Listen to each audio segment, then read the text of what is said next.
എല്ലാം പൂത്തതാണോ? ഒന്നും കാണുന്നില്ലല്ലോ.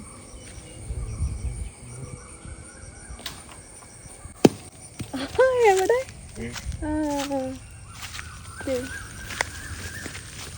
ഇത് മൂത്തതാ. ഓ, അത് രണ്ടെണ്ണം വീണോ?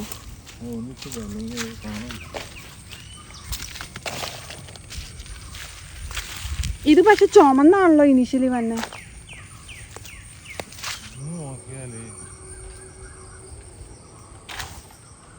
ഓ, അതെങ്ങോട്ടാ വീണു? ആ, ഇതേ വേണ്ട, മതി. ഇത് പഴുത്ത ആദ്യം കഴിച്ചു നോക്കാം. ജഹാംഗീർ തന്നെ അല്ലേന്ന് നമുക്ക്. അല്ല, അതെ, അത് വേണമെങ്കിൽ പറിച്ചോ. ദേ അങ്ങ് നിൽക്കുന്നത്, ദേ അവനെ പറിച്ചോ. ആ ഒറ്റയ്ക്ക് നിൽക്കണത് താഴെ താഴെ, വീണ്ടും താഴെ, അങ്ങ് ശിഖരത്തില്. ആ, നമ്മൾ രക്ഷപ്പെട്ടു. നമ്മുടെ പറമ്പിൽ വംശനാശം സംഭവിച്ച ജഹാംഗീർ മാങ്ങയെ നമുക്ക് തിരിച്ചു കിട്ടി. അല്ല, ഇത് ജഹാംഗീർ തന്നെയാ, കണ്ടറിയാം.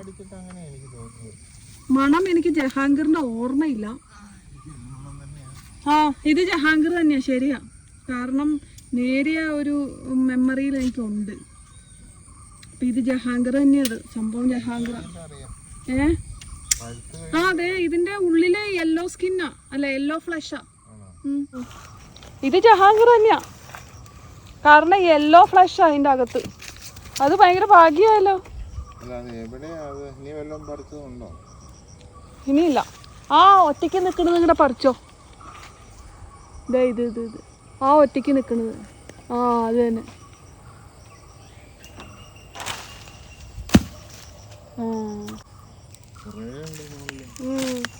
തൽക്കാലം ഇത്ര മതി. അങ്ങനെ നമ്മുടെ മാംഗോസ് ഒക്കെ നല്ല ഫ്രഷ് മാംഗോസ് ആണ്. ആ, നല്ല ഫ്രഷ് മാംഗോസ്.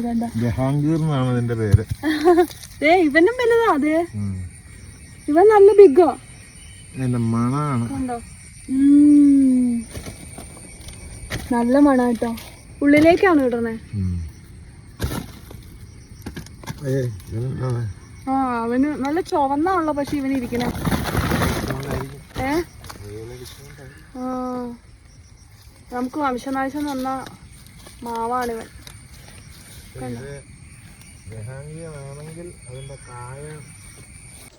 അതാണ് നമ്മുടെ വംശനാശം വന്ന ജഹാംഗീർ തന്നെ ഒടിഞ്ഞു വീണതാണ് കേട്ടോ. നമ്മളൊന്നും ചെയ്തതല്ല, തന്നെ ഒടിഞ്ഞു വീണതാ. പണ്ട് എൻ്റെ ചെറുപ്പത്തിൽ അതിൽ നിന്ന് മാങ്ങ പറിക്കണ എനിക്ക് നല്ല ഓർമ്മയാണ്. ഇതാണ് ഒട്ടുമാവാണ്, 30 കൊല്ലം അതിന് ലൈഫ് ഉള്ളൂ, അതാണ് കാര്യം. അതെ അതെ, ഇത് ജഹാംഗീർ ആണെങ്കിൽ അണ്ടി മുളച്ചുണ്ടായത്. ആ, എങ്ങിന്ന് എത്തും. ആ, അതന്നെ അതന്നെ. ആ, ഒരൊറ്റ ഇത് അത് മതി. അത് ആട്ടിയാൽ തന്നെ പറിക്കുമായിരിക്കും അത്, അല്ല വീഴുമായിരിക്കും അത്. ആ, അത് തന്നെ. അതതിൻ്റെ ഒക്കെ തണ്ട അല്ല, ഇപ്പം കിട്ടിയിട്ടില്ല. ആദ്യം എടുത്തത് അതിൻ്റെ തണ്ടായിരുന്നു.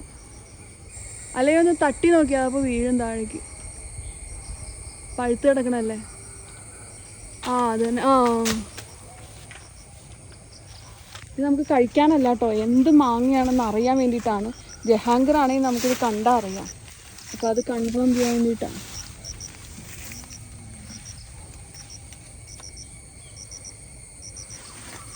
ആ, ഏകദേശം യെല്ലോ ഫ്ലഷ് ആണല്ലോ അല്ലേ? ഇതാണ് ഇതിൻ്റെ കളറ്. പക്ഷെ ജഹാംഗീർ ടിപ്പിക്കൽ യെല്ലോ അല്ലേ?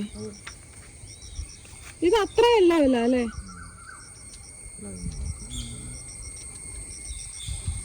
ഇന്ന് നമുക്ക് ഇത്രയുമാണ് നമ്മൾ പറിച്ചിരിക്കുന്നത് കേട്ടോ.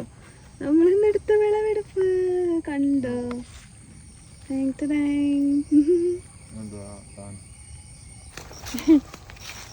ഞങ്ങളങ്ങനെ വിളവെടുപ്പ് കഴിഞ്ഞ് പോവുക കേട്ടോ. താങ്ക് യു മാവേ. നീ ഞങ്ങൾക്ക് നല്ല സുന്ദരൻ മാങ്ങകളെ തന്നല്ലോ. Thank you. ജഹാംഗീറിന്റെ ഒരു മട്ട കാണുന്നത്. ഓ, ആ, ഇത് വെറുതെ എടുത്തതാ, പഴുക്കാത്തതാ ഉള്ളേ. അതിനകത്ത് ഇരിക്കുന്നത് കണ്ടാ ഞെട്ടിപ്പോവും. തുറന്നു നോക്കിയേ. തുറക്കല്ല, ഇതിന്റെ ഉള്ളിലുള്ളത് എടുത്ത് നോക്കിയേക്കാം. കടിച്ചത് എടുക്കണ്ട കേട്ടോ. അമ്മനെ കാണിക്കാൻ എടുത്താ കേട്ടോ നമ്മള്. ഇവനല്ല, വേറൊരു ടിപ്പിക്കൽ റൗണ്ട്. ആ ഇവനാണ് അവൻ. ആ ഇവൻ അധികം താമസിയാതെ പഴുക്കൂട്ടോ. ജഹാംഗീറാണിതാ. കാരണം ഞെട്ട അങ്ങനെ ജഹാംഗീറിന്റെ അങ്ങനെയാ. അതിൽ ഇന്നലെ കിടക്കണ എനിക്ക് ഡൗട്ട് തോന്നുന്നു. പക്ഷെ ഉണ്ടല്ലോ ജഹാംഗീറിന്റെ ഉള്ളിലും യെല്ലോ ഫ്ലഷ് അല്ലേ, അതിന്റെ ഉള്ളിലൊരു ഡാർക്ക് യെല്ലോ ഫ്ലഷാ. അതാ എനിക്ക് വീണ്ടും ഒരു സംശയം വന്നത്. ഡാർക്ക് യെല്ലോ ആണ് ജഹാംഗീർ ഏതാണ്ട്. ഞാനധികം തിന്നിട്ടില്ല, ഞാൻ വന്നപ്പോഴേ ജഹാംഗീർ ആണെങ്കിൽ നമ്മൾ രക്ഷപ്പെട്ടു. അപ്പച്ചൻ നട്ടത്. അതെ, പക്ഷെ ഇത് അണ്ടി മുളച്ചതാണല്ലോ. ഇതിൻ്റെ കളർ അറിയാൻ വേണ്ടിയിട്ട് എടുത്തു നോക്കിയതാണ് കേട്ടോ. ആദ്യമായിട്ട് നമ്മുടെ പറമ്പിലൊരു മാവ് കാച്ച് കഴിയുമ്പോൾ അത് എന്ത് മാങ്ങയാണെന്ന് അറിയാനായിട്ട് നമുക്കൊരു കൗതുകം ഉണ്ടാവില്ലേ. അപ്പോൾ ഇത് ഇച്ചിരി പഴുത്തതായത് കാരണം കളർ എന്താണ് എന്നൊക്കെ അറിയാൻ വേണ്ടിയിട്ട് നോക്കിയതാണ്. അല്ലാതെ ഇതൊരിക്കലും നമ്മൾ ഉപയോഗിക്കാൻ എടുക്കുന്നത് ശരിയല്ല. കാരണം ഇത് ഓൾറെഡി ഇങ്ങനെ കടിച്ചിരിക്കുന്നതാണല്ലോ, അപ്പോൾ അത് നമ്മൾ ഒരിക്കലും ഉപയോഗിക്കില്ല. പക്ഷെ നമ്മുടെ കയ്യിൽ വേറെ പറിച്ച മാങ്ങ ഇരിപ്പുണ്ടല്ലോ, അപ്പോൾ അതിന് പഴുക്കുന്ന വരെ നമുക്ക് കാത്തിരിക്കാം. പക്ഷേ കളർ വെച്ചിട്ട് അങ്ങോട്ട് തീരുമാനിക്കാനും പറ്റില്ല. എന്തായാലും ആ മാങ്ങയൊക്കെ പഴുക്കട്ടെ, എന്നിട്ട് നമുക്ക് നോക്കാം. കണ്ടോ, കുറേ ദിവസം കഴിഞ്ഞപ്പോൾ നമ്മുടെ മാങ്ങയൊക്കെ പഴുത്ത് കഴിഞ്ഞ് ചെത്തി നോക്കി കഴിഞ്ഞപ്പോൾ നല്ല ജ്യൂസി ആയിട്ടുള്ള മധുരമുള്ള മാമ്പഴമാണ്.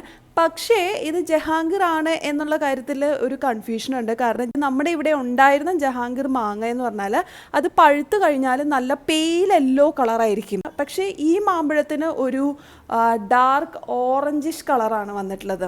അപ്പോൾ അത് കാരണം ഒരു സംശയമാണ് ഇത് ജഹാംഗീർ തന്നെ ആണോ എന്നുള്ളത്. പിന്നെ ജഹാംഗീർ മാങ്ങയ്ക്ക് നല്ല ടിപ്പിക്കൽ റൗണ്ടാണ് ഷേപ്പ്. ഇത് റൗണ്ട് ഷേപ്പ് ആണെങ്കിലും ഇതിൻ്റെ അറ്റത്തൊരു ചെറിയ കുനിപ്പുണ്ടായിരുന്നു. അപ്പോൾ അതുകൊണ്ട് ഇത് മൽഗോവയാണോ എന്നുള്ള കാര്യത്തിൽ ഒരു ചെറിയ കൺഫ്യൂഷൻ ഇല്ലാതില്ല. പക്ഷെ നല്ല ജ്യൂസി മാമ്പഴമാണ്. ഒരു മാങ്ങയൊക്കെ ചെത്തി കഴിഞ്ഞ് കഴിഞ്ഞാൽ അത്യാവശ്യം വലിപ്പമുണ്ടല്ലോ, അത് കാരണം വിശപ്പ് മാറാൻ പാകത്തിന് മാമ്പഴം ഉണ്ടായിരുന്നു. അപ്പോൾ ഇതുവരെ ഞങ്ങൾക്കിത് ഉറപ്പിക്കാനായിട്ടില്ല കേട്ടോ ഇതിൻ്റെ പേരെന്താണെന്ന്. എന്നിരുന്നാലും നല്ല മാമ്പഴം ആയതുകൊണ്ട് നമ്മൾ ഈ മാവിനെയും നമ്മുടെ പറമ്പിലോട്ട് വരവേറ്റു. നല്ലതല്ലെങ്കിലും നമ്മൾ വരവേൽക്കാറുണ്ട്, ഉപയോഗിക്കാറില്ല എന്ന് മാത്രമേ ഉള്ളൂ. എല്ലാ മാവും മരങ്ങളും ഒക്കെ നമുക്ക് പ്രിസർവ് ചെയ്യാനാണ് താല്പര്യം. അപ്പോൾ നല്ലതാണെങ്കിൽ നമുക്ക് മാമ്പഴം ഉപയോഗിക്കാൻ എടുക്കാം, നല്ലതല്ലെങ്കിൽ അതവിടെ വെറുതെ തന്നെ നിന്ന് പോകാറാണ് പതിവ്. അപ്പോൾ എന്തായാലും നമുക്കൊരു നല്ല മാവ് കിട്ടി, അതിൻ്റെ സന്തോഷം ഞങ്ങൾക്ക് എല്ലാവർക്കും ഉണ്ട് കേട്ടോ.